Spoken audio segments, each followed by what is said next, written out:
Welcome to the Mom Spectrum, where each week moms share their stories about motherhood, careers, and finding fulfillment.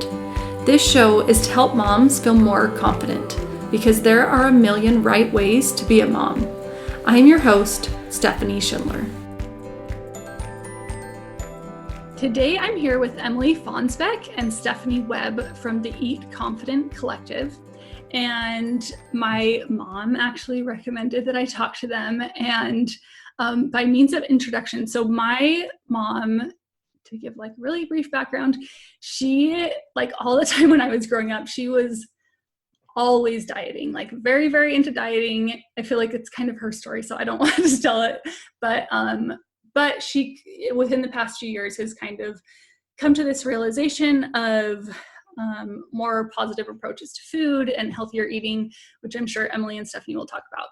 But from my perspective, my mom is a lot happier and a much more enjoyable person to be around. Not that she hasn't always been lovely to be around, but it was a very consuming thing for most of her life. And I just can see how much happier and better she is. And so personally, I thank you for that. But I would love it if you each could give a brief introduction of yourselves. Oh, I loved that introduction. That was so great to hear. We really love your mom, and I'm so glad to know that it's had such a positive impact on her, but also on all of you kids. That's awesome. I'm Emily Fonnesbeck. I am a registered dietitian, and I live with my husband and 4 kids in Cache Valley, Utah, just very northern Utah, just on the Idaho border. And I've been a dietitian for the past 15 years. Obviously, the way that I've practiced has evolved over that time, but I'm obviously here with Stephanie, the other Stephanie. There's 2 Stephanies here. We obviously work together to help people create more peaceful relationships with food. So yeah, just a little bit about me. Yeah, so I guess I'm the second Stephanie here. Stephanie part 2. I'm Stephanie Webb. I'm a holistic nutritionist partnered with Emily here at Eat Confident Co. I have 3 kids. My husband and we have 3 kids, and we live in San Antonio. I got my master's degree in nutrition and went through definitely my own journey of healing my relationship with food, and now get the privilege of working with Emily and helping other women do the same. So I love hearing that your mom has had such a positive experience. That made me so happy. We love hearing that people's lives are changed, but to hear like the ripple effect that has had, I don't know, that made me like choke up a little bit. I think that's really like what makes our work so meaningful to us is to know that I mean, it doesn't just impact one person. So yeah, we love what we do. We love working together, and yeah, we have a good time. Yeah, it really does. I really mean it. Okay, so can each of you share kind of your mom journey and your approach to motherhood and the work you do? Yeah, definitely. I was thinking a little bit about this morning, knowing that we were going to talk about this. And I think I definitely grew up just knowing that I'd probably work someday. I don't know that it was ever something that I didn't plan to do. And I think a large part of that was because my mom was a working mom. She taught first grade for 30 years, and she taught at the elementary school that I went to. And so I would go to school with her, and I would come home with her. And she obviously had summers off with us and holidays off with us. And so her schedule was our schedule. And she was working, but she was always very accessible to me. And I liked that she was at school with me. And she was also very good at what she did. And I was proud of her for that. She kind of was a legend, honestly. And I she'd get awards, and people would say how much she's positively impacted their kids' lives. And I just was really proud of her. Once I started having kids, when we did live in the same town and they started going to school, she would volunteer in their classrooms and the teachers didn't know her, but the administrators did. And they'd say to the teachers, I don't know if you realize who you have in your classroom helping these kids learn to read. Because she's been especially known for helping kids who'd had trouble reading, learning how to read. And so I guess growing up, I just always saw her doing both really well. She was a great mom and she was a great teacher. And it never crossed my mind that I'd have to choose whether I worked or whether I stayed at home. And having that experience, I think, really inspired me to want to do both, and also to create a kind of working environment where I could be accessible to my kids like she was to me. And so I actually partly chose the career of becoming a registered dietitian because I knew that it was something that I could possibly create a private practice around, make my own hours. That was a big part of making that decision. And I didn't start that right away. I graduated school and started working for someone else here and there a little bit. And, obviously, like I said, over 15 years, it's evolved quite a bit to where now I have a private practice. And then obviously the work I do with Stephanie and Eat Confident Co. And so that's, I left school knowing that there was no other option for me than to use what I'd worked so hard on, and I really wanted to create something for myself. And as far as becoming a mother, that was actually difficult for us. I've struggled with infertility. Our first baby was a surprise. We were prepping for infertility treatments and he was a big surprise. And then it wasn't as surprising. We were hoping that it would come as easily as that first, and it didn't. Our next two kids were adopted 5 years apart, and then we had a surprise baby who's now 2. And I think that also really made me we worked really hard to bring these kids home. We worked really hard to create a family and to have kids. And I wanted to be there with them, and I wanted to make sure that I was enjoying this time with them when I didn't, in a lot of ways, know if I'd have kids or how many I'd even have.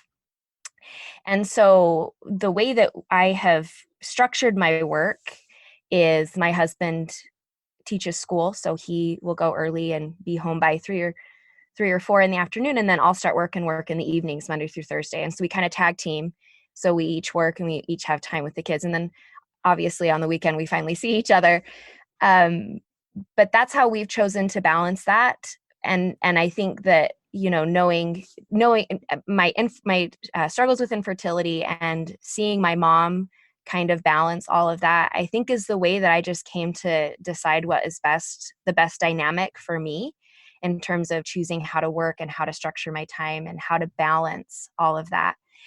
And obviously, I realize as a mom now that there was a lot going on behind the scenes for my mom that I didn't see. And that's fine. I didn't need to see it. But obviously, it's not all rainbows and sunshine. And obviously, choosing to work there's sacrifices. It's still a time commitment, even though I can be flexible and make my own schedule. I miss things that my kids participate in here and there. And I don't eat dinner with my family Monday through Thursday, but I really don't mind those sacrifices because I really do think that working makes me a better mom. I think that having something that I've built and that I'm proud of and that I'm doing is been huge for me. And I think makes me a more confident person and a more confident mother. And I think my kids benefit from that, even if I'm not with them Monday through Thursday night. I love that. And that's such a great point that it's not always just two separate things, that your work life can enhance who you are as a mom as well. That's wonderful. Okay, Stephanie, can you share your mom journey? Yeah, I loved hearing all of that. Emily and I have never covered that in our conversations together work-wise, so that was really fun to hear. And I feel like my experience has been kind of the opposite. So I'm the oldest of 8 kids. My mom never worked. I think to this day has never worked or gotten a paycheck as a married woman. And so that was never on my radar as something that I would do. It was never discussed in my home, women who worked. It just wasn't a thing. It wasn't anything that I ever thought that I would do. when I went to college, I wasn't planning on a career. And so I majored in English literature because I love to read. And I thought, well, I could probably write a book someday and I can do that with kids. Met my husband, we got married, had kids really quickly. And it was kind of a blur of, a few years of being just enmeshed in that. I started homeschooling my kids and was just really wrapped up in motherhood, but not super fulfilled. And I started to feel, I turned 30 and I was like, gosh, I need something. Like I need to be a person again. This was all, subconscious, I guess, musings. And now I can really kind of see more clearly what was going on in hindsight. But I decided to get a master's degree in nutrition, which was a massive departure from what I had ever done. Like science was not a thing for me. So it was a huge deal. I felt like maybe I was making a choice that could be seen as radical by my family. Like women didn't really pursue higher education, a lot of them. And so, yeah, it was a big decision. And again, I went into that, into grad school, not really intending even to have a career. I just wanted something. I just wanted to learn. And of course, as I went through school and continued to learn and evolve, it became a thing that I wanted. I wanted to earn money. And it was a huge shift for me to kind of move into this place of like, whoa, is this something I can do?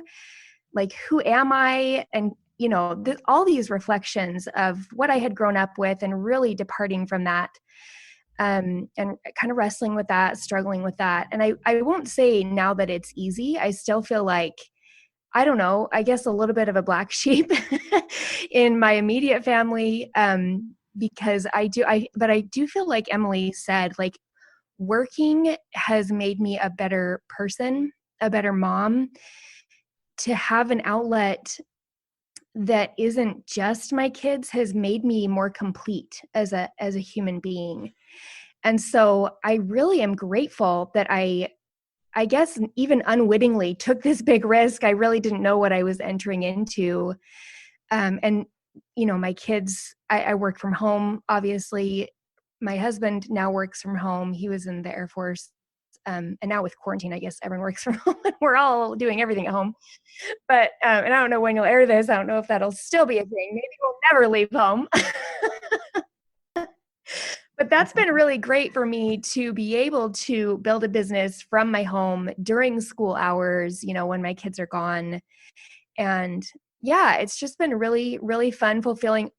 Probably the hardest thing also that I've ever done, maybe besides being a mom, but so rewarding. And I wish now that I could go back and tell my younger self, like, you can dream bigger. Not that I want to say just having, I don't want to put the word just in front of having kids and a family, but I wish that I had known that there was more available to me than I knew as a girl, as a child, even as an undergrad. Like I just didn't even think that was within the possibility of my reach. So yeah, I think it's much more doable, especially now, to work and be a mom than it ever has been before. I think a lot of the stigma around that for most people is gone.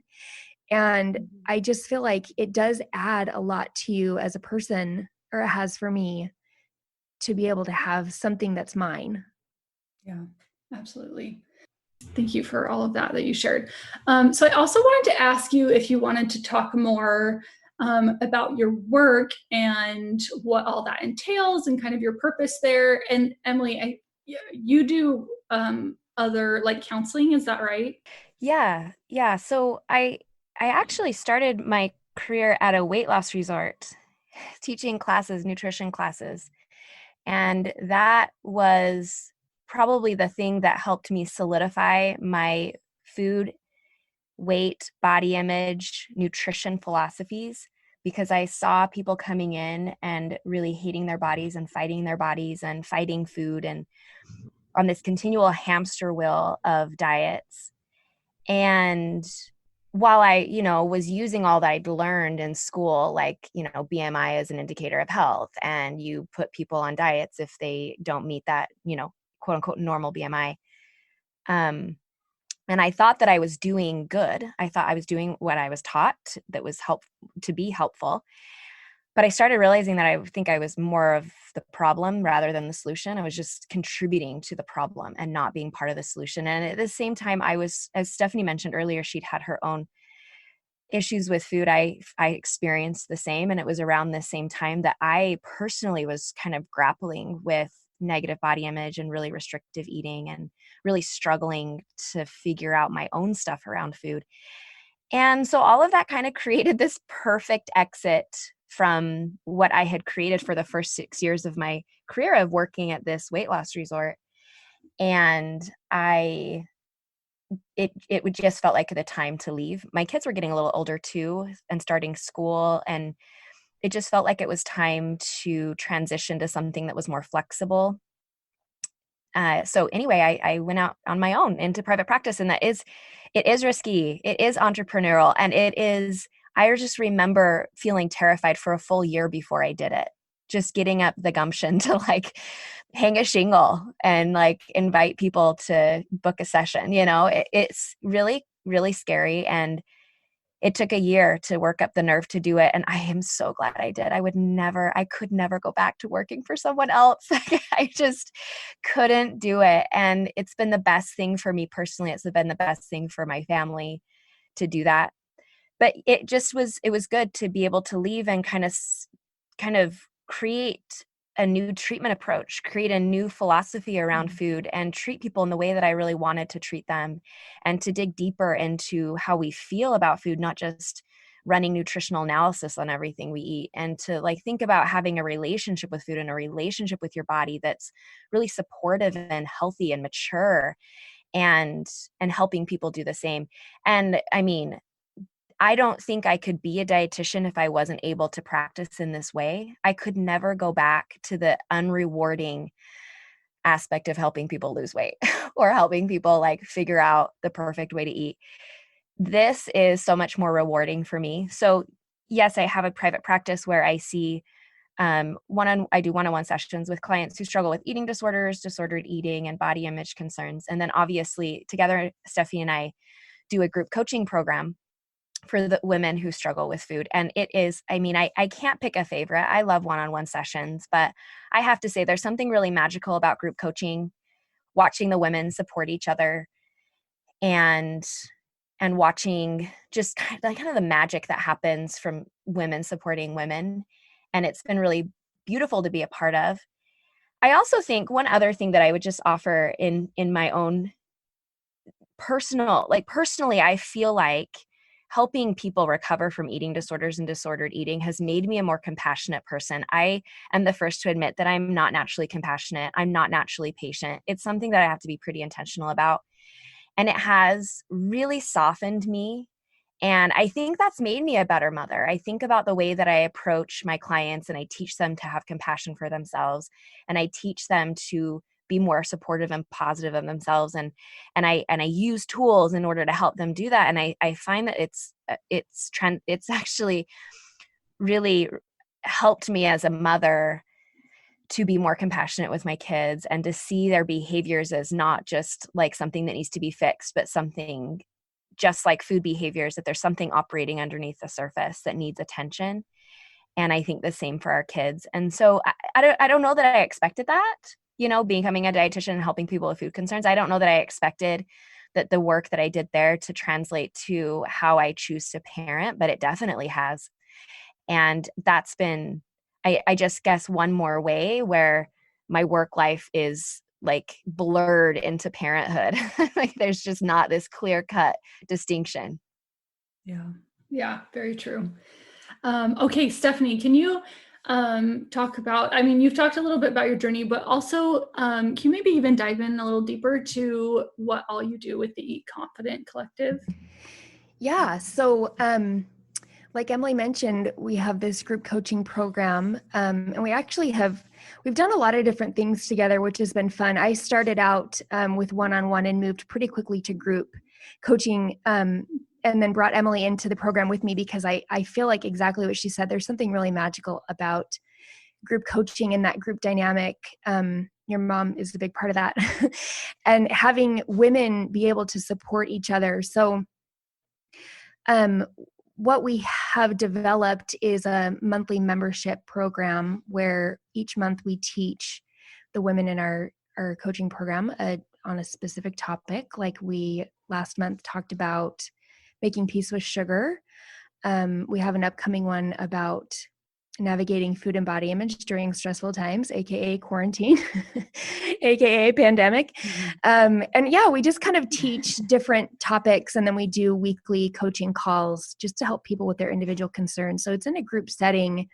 People are able to bring their individual questions into this group setting, get their questions answered, and also get support from other people, which we have found really makes a huge difference. I also still work with one-on-one clients, but I feel like there's something about having other women pursuing the same goal, especially with the things that we teach. It's a little bit radical. It's a little bit countercultural, and it's hard. It's hard to do this work alone. And it's hard to do something different than what everyone else is doing around you. And so I think it's a really important part of what we do. We also have taught live workshops, like in person together. We have courses and some other things that we do, but really the core of our business is the collective, E-Confident Collective, this group coaching membership. So we love it. And it's, we love it. I don't know if there's anything else you want me to cover about that, but. No, that's great. That's really great. I love that you love it, and I love that you do it. Okay, so I wanted to ask if you have any advice. I'll just say general advice, because you guys just have such different paths to very similar lives. And I love that. That actually is, I am really glad that we kind of got to talk about like taking these two different paths. But yeah, do you have just any general advice? Yeah, it's interesting to think about that advice that I would pass on. I think I have really learned as I go. I think that it's been such a process of really learning what works and what doesn't work, and what what I'd want to continue and what I wouldn't want to continue. And I think it really is a lot of trial and error. And I think every family dynamic is different. And I think every family situation is different. And so obviously, like you had just mentioned, obviously me and Stephanie have different situations, even. And so I think one of the things that I think that I would offer is to not be afraid of having a little trial and error, and not be afraid of not having it all figured out, and not being afraid of feeling there's been definite times when I felt like I'm failing as a dietitian, and I felt like I'm failing as a parent. I mean, it's not, like I had mentioned earlier, it's not just rainbows and butterflies, but I guess what I would offer is don't be afraid of trial and error and figuring out what works for your family and what doesn't, what works for you as a person and what doesn't. And also recognize that, in order to be, you can be good at both, but maybe not at the same time. I think that's what's been really important for me to remember is when I'm at work, I'm just at work. And when I'm with my kids, I've really had to work hard at just being with my kids, especially now in the last couple of years as I've transitioned to working mostly from home, moving to a new area and choosing not to get office space and working mostly from home. That has been something that's been harder to do is I'm just always here. Work is at home and home is at work and everything's all together. And really just figuring out if this isn't working for me, I have the power to change it. I am my own boss. My husband always says your boss is kind of a witch sometimes. He always says that, can you give her a day off? And can she give you a day off, actually, is what he says. But I think that has been something that I have really tried to embrace, is just allowing myself to learn and allowing myself to fail and letting it be okay. I love that. I love what you said about how I feel like you have this very proactive approach to it that's just so great. And actually, there was something I was going to pull out from Stephanie's thing that she said before about like not realizing she had so many options. I feel like no matter what you end up choosing, it's just you're in such a better place when you understand that you're in the position to make the choice, that you're like empowered and proactive. And so that's a really great point. Thank you. Stephanie, what advice would you share? Yeah, so I actually have thought a lot about this. I've recently been working with a family member on starting her own business and kind of thinking about like, what would I tell myself if I were back at the beginning? And I have come to realize how completely ignorant I was about starting a business, which was such a blessing. And I don't feel like I'm normally a giant risk taker, but I like really went all in on doing this. And I just like was willing to make all the mistakes. I don't know where this came from inside of me because I haven't been able to do it with anything else in my life. But I really was just like, I'm willing to learn. I'm willing to invest in learning. I'm willing to invest the time and the money into really figuring this out. And it was all consuming at times, but I look back now, I'm like, oh my gosh, I didn't know anything. Like I knew nothing. So, but I think part of the reason that I'm still doing this is because I learned to be okay with failure and like not knowing. And like Emily said, it's totally a constant process. Like we still fail in our business all the time, but it's not ever been a big enough failure for me to be like, never mind, I don't want to do this anymore. It's always meaningful enough to me, even when it's hard, to keep going. So I think when you start, whether you're starting a business or a career or learning a new skill of some kind, being willing to just be a beginner and don't be afraid of what it's going to look like at the end. I feel like a lot of times we want to know like, okay, and we hear this a lot with people with what we teach, like intuitive eating, like, okay, well, how do I do this? And I think a lot of people want to know when they start a business or start a career, like exactly how is this going to look? What am I going to do? What's my day-to-day going to look like? And I think we just have to embrace the messiness of like, we don't know, and the uncertainty, and it's super uncomfortable. And we tell people with, food and body image stuff all the time, like you have to get comfortable with being really uncomfortable. And I think it's the same with working as a mom. I think not only the business side of that, but questioning yourself, like, am I doing the right thing? Is this worth the time that I'm spending away from, my home and family concerns? And for me, the answer has always been yes, it's always worth it. So I think finding something that feels really important to you is good advice, but also just don't be afraid to to mess up a lot and often and maybe even in big ways, but that it's okay and you'll learn what you need to learn. Yeah, we've loved being here with you today, Stephanie. This is so fun. I think these conversations around being a working mom are so important. I think Stephanie mentioned earlier that, a lot of the shame, I think, is gone, like the stigma. I think it's more common for women to feel more empowered in that way. Like you had mentioned, kind of feeling like they have a choice and to figure out a way that works for them. So this has been fun to have a conversation about. Stephanie and I can be found at eatconfident.co. Our website is eatconfident.co, and we're on social media, Instagram and Facebook, particularly at eatconfident.co. And we'd love to connect with anyone there.